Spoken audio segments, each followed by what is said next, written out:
Identifier, analyser, planifier, trader. Votre rendez-vous avec IG. Investissez avec les Turbo 24.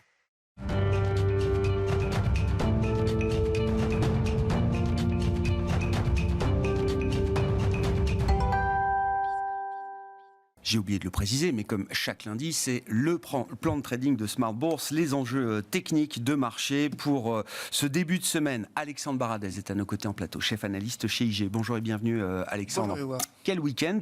L'heure est donc à un état des lieux du niveau de stress peut-être des investisseurs, si on commence ce plan de trading avec l'idée de la volatilité, du regain de volatilité qu'on a déjà observé ces derniers jours. Oui, alors on va voir effectivement les niveaux de stress. On est sur des niveaux qui sont autour de 27-28 de volatilité sur les marchés européens, c'est à peu près la même chose sur les marchés américains. Alors, l'idée n'est pas de dire à 27, le plus dur est derrière nous et tout a été vu, c'est plutôt, et ce qu'on va voir sur le graphique, de voir la rythmique de la volatilité. Pour moi, ce qu'on voit actuellement sur les banques, c'est des effets secondaires, des effets collatéraux du retour à la normale post-Covid en fait. On avait des phases d'expansion monétaire absolument gigantesques au niveau du Covid. On voit que les banques centrales normalisent la politique monétaire depuis l'année dernière. On voit d'ailleurs, on verra sur l'écran dans quelques instants que on va mettre le graphique. On verra que la volatilité en 2022 était repartie aussi sur différents thèmes. Ça avait commencé en début 2022 avec les banques centrales, puis l'invasion de l'Ukraine, puis la Chine. Mais l'idée, c'est de parler de réplique. C'est pas de dire, moi en tout cas, je vois pas comme ça. Dans le rythme, c'est une des conséquences actuellement sur les banques et qui m'en exergue les faiblesses de certaines valeurs bancaires. C'est une des conséquences de la normalisation monétaire. En gros, si on n'est pas remonté les taux aussi vite en Europe et aux États-Unis, Crédit Suisse serait toujours là, et dans une situation certes faible, mais serait toujours là, et les banques régionales américaines auraient probablement pas commencé à dégoupiller comme c'était le cas il y a plusieurs jours. Il y a un effet de catalyste. Voilà, il y a un effet d'accélérateur et du coup qui va aussi pousser les banques centrales dans l'autre sens. C'est pas forcément un vecteur de soutien tout de suite, mais on aura peut-être des débuts de réponse, et je pense dès mercredi de la part de la Fed. Le rythme de durcissement monétaire va forcément être adapté à cette situation, mais avec deux combats qui seront menés. Il ne faut pas penser qu'on va renier le combat contre l'inflation. Il y a un combat à mener, et Christine Lagarde était assez claire là-dessus la semaine dernière. Combat à mener contre l'inflation, et à côté de ça, on est en capacité de gérer des conséquences qui étaient, je ne dis pas annoncées, mais on savait qu'il y aurait des effets collatéraux, des effets de dommages liés à cette politique monétaire. Les banquiers centraux voulaient que ça arrive le plus tard possible. Ça arrive maintenant, et ils vont composer avec. Ça, c'est l'idée que les banques centrales vont chercher à dissocier la lutte contre l'inflation, donc la politique monétaire, la politique de taux, la politique de QT, de resserrement du bilan, et la question de la stabilité financière à travers des mesures de liquidité. Ce schéma-là, il fonctionne tant qu'on est encore dans un seul problème de liquidité bancaire et qu'on ne bascule pas dans un credit crunch généralisé ou délétère qui serait vu comme un choc déflationniste sur le plan macro. Oui, mais on n'est pas encore dans cette situation et donc les banques centrales peuvent encore se permettre de piloter les deux objectifs en même temps. Oui, on a l'impression que la phase de taux, la Fed, elle a quasiment piloté, on est presque au terminal. Je pense même qu'il y a une probabilité assez élevée qu'on soit au terminal, ou que si nous n'étions pas encore une fois, le taux, on le verra tout à l'heure quand on parle du Nasdaq, mais le taux 2 ans, c'est pas tout de suite, mais le taux 2 ans américain, il a fait son parcours. Il est monté à 5,10 avant de rechuter à 3,6. Voilà, on sait qu'il monte toujours avant le taux terminal de la Fed, donc on ne va pas passer de 3,6 à nouveau à 5,10, 5,20 dans le contexte actuel. Donc ça signifie qu'on est, si on était à 4,62 milieu de fourchette de taux, c'est qu'au pire, on ira à 5, ça va être encore 50 points de base. Au pire, c'est plus les 75 points ou 100 points. Et peut-être même 25 points dans le scénario médian. Et scénario optimiste, on est déjà au taux terminal. Donc ça va compter beaucoup pour les actifs à risque. Et du coup, oui, on peut se concentrer sur la Fed peut se concentrer sur l'aspect liquidité. C'est ce qu'elle a fait dans son bilan. Le 300 milliards de plus qu'on a eu sur le bilan, c'était pour ouvrir une fenêtre un guichet aux banques qui en auraient besoin. On a vu que les banques sont bien servies, plus de 150 milliards côté ponctionné là-dedans. Donc on peut parvenir à gérer deux situations parallèles. Et moi, c'est le pari qu'on ne dégénère pas sur un 2008 bis. Voilà. L'exemple récent de la Banque d'Angleterre, qui a pu gérer la crise des fonds de pension britanniques, qui était une question de liquidité très importante et potentiellement systémique. On parlait des retraites, quand même, des millions et des dizaines de millions de Britanniques. La BOE, après avoir circonscrit le problème, a pu reprendre sa course contre l'inflation, les hausses de taux et les ventes d'actifs au bilan 1. Et je pense que la Fed le fera. C'est-à-dire que le bilan, quand on voit le bilan qui gonfle, on se dit c'est un nouveau QE. Non, il n'y a pas d'achat d'actifs, il n'y a pas tout ça. C'est de la liquidité, donc ça grosse un peu le bilan.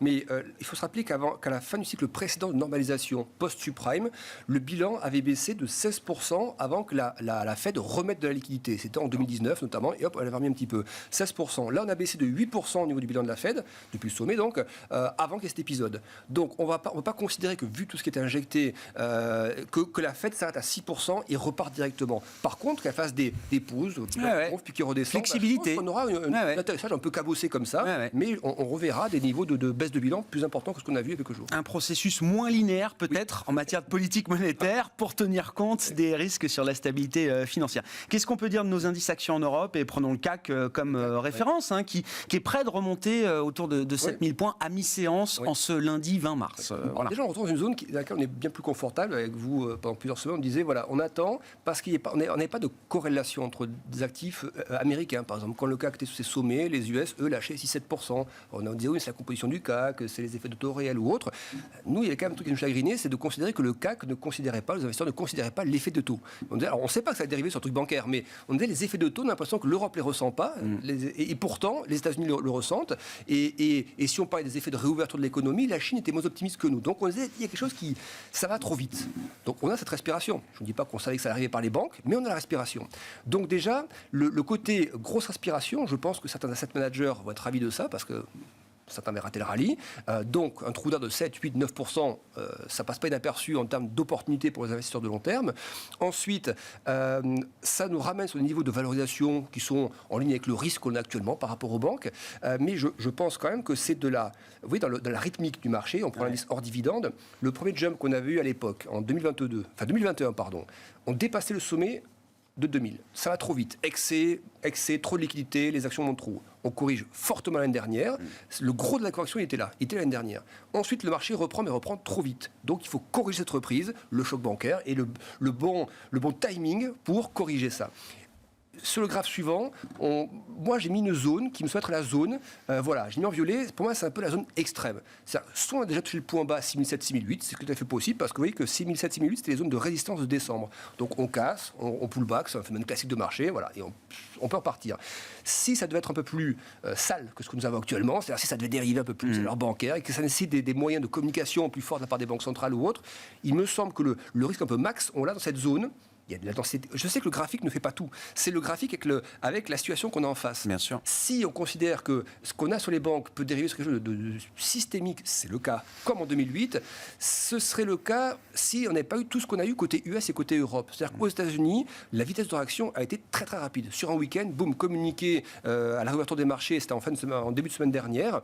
On met la liquidité, la Fed met la liquidité à disposition des banques. Là, à nouveau, après le rachat de Credit Suisse par UBS, déclaration coordonnée de 5-6 très grosses banques centrales mondiales pour dire on met la liquidité à disposition de tout le monde.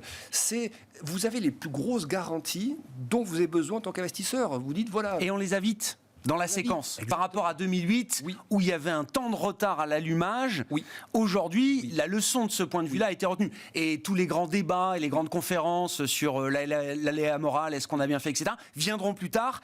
Mais c'est pas le temps aujourd'hui pour les banques centrales de débattre de ça. Non seulement c'est rapide, et c'est fort. Quand vous regardez la liquidité qui a été même prise par les banques la semaine dernière aux États-Unis, 150 milliards, c'est des niveaux qu'on n'avait pas vus. C'est des données hebdo, mais qu'on n'avait pas vu depuis les subprimes. Alors, c'est pas dire qu'il faut se dire, du coup, c'est plus grave que les subprimes parce que les banques en prennent plus. Non, au contraire, ça veut dire que tout de suite les instruments sont mis pour calmer l'incendie. On arrose les pompiers, il arrose. S'il y a un départ de feu, on arrose à nouveau. Et donc à un moment donné, vous avez des départs de feu. Si vous arrosez tous, l'incendie ne prend pas. Et moi je pense qu'on est là, c'est-à-dire qu'on arrose plusieurs départs de feu et que les banques centrales voient qu'il y a des départs de feu. Donc on va faire un peu plus attention sur la normalisation.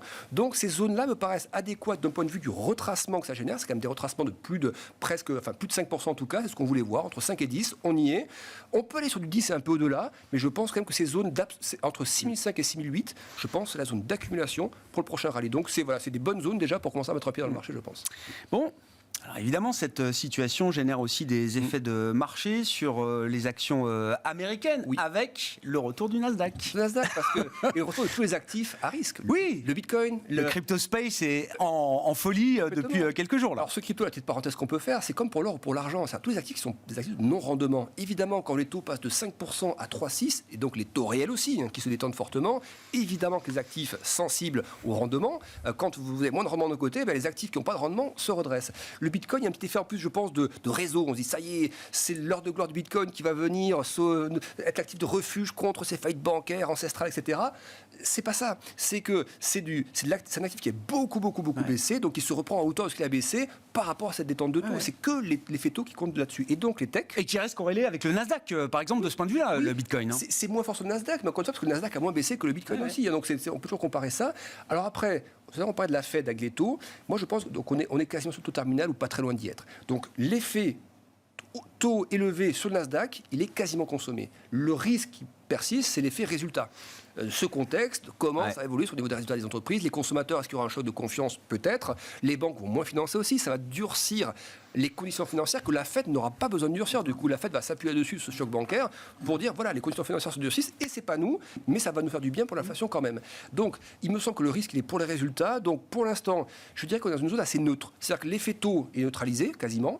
L'effet résultat, il reste encore estimé. Mais du coup, de se dire, on va aller taper le point bas et passer au travers, ça, je le vois, déjà, on ne le voyait pas auparavant, et je le vois encore moins maintenant, après ce choc bancaire. Donc, le risque qu'on a, si vous voulez, impossible de prévoir à horizon de jours ce qui va se passer. Par contre, si Powell, mercredi soir, envoie des messages qu'il faut que le Nasdaq commence à taper les 12 009, qui est la zone de résistance qu'on voit à l'écran, là, le Fibo 38.2, je pense que c'est bien de commencer à mettre un petit peu de Nasdaq à ce moment-là, même si on a quand même un risque de latéralisation. Mais je pense que si on revoit ce niveau 12 009, c'est que l'aspect bottom aura été fait. Consommé, Voilà, il y a un peu de risque de consolidation entre les deux Fibos que j'ai encadrés là actuellement à l'écran. Voilà. À ce stade, je ne sais pas si on est déjà à ça. Il faut donc un signal quand même à l'achat qu'on n'a pas encore. Mais pour revendre systématiquement du Nasdaq parce que les taux... Non, il n'y a plus d'arguments comme ça. Donc moi, je suis ni haussier ni baissier à ce stade. Zone assez neutre et plutôt à chercher les risques-reward à la hausse sur un signal qu'essayer de jouer à la baisse, même si on a encore des risques de tomber un peu dans le biseau une fois ou deux.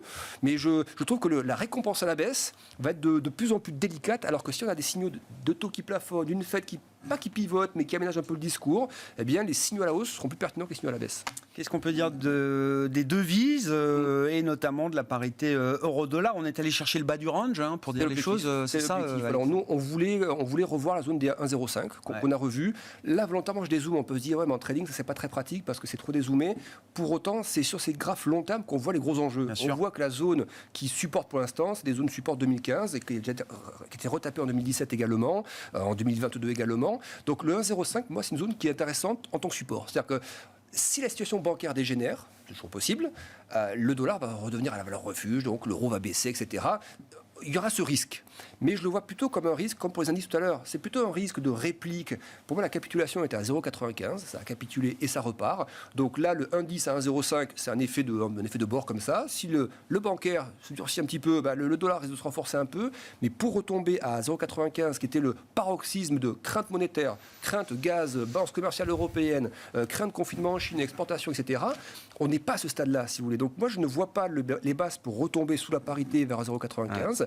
Mais disons que j'attends quand même des signaux un peu d'achat. Voilà. Le 1,07, 1,08, pas tout à fait 1,07, plutôt 1,0770, 1,08, mais je serais plutôt à attendre, comme sur plein de pertes de devises, la livre par rapport au dollar, dollar australien par rapport au dollar, plutôt un effet de dollar fort consommé, et j'attends plus de signaux de reprise pour jouer le retour à 1,10 et au dollar ensuite. Donc c'est ça la posture d'attente à ce stade.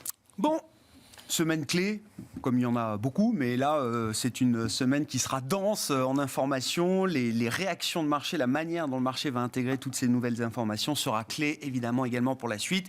Décision de la Fed ce mercredi, et puis jeudi sera une journée marquée par les réunions de la Banque d'Angleterre et de la Banque nationale suisse. Voilà donc pour ce plan de trading de Smart Bourse. Merci beaucoup Alexandre. Alexandre Bardès qui est avec nous en plateau pour entamer cette semaine, chef analyste chez IG. Identifier, analyser, planifier, trader. Votre rendez-vous avec IG. Investissez avec les Turbo 24.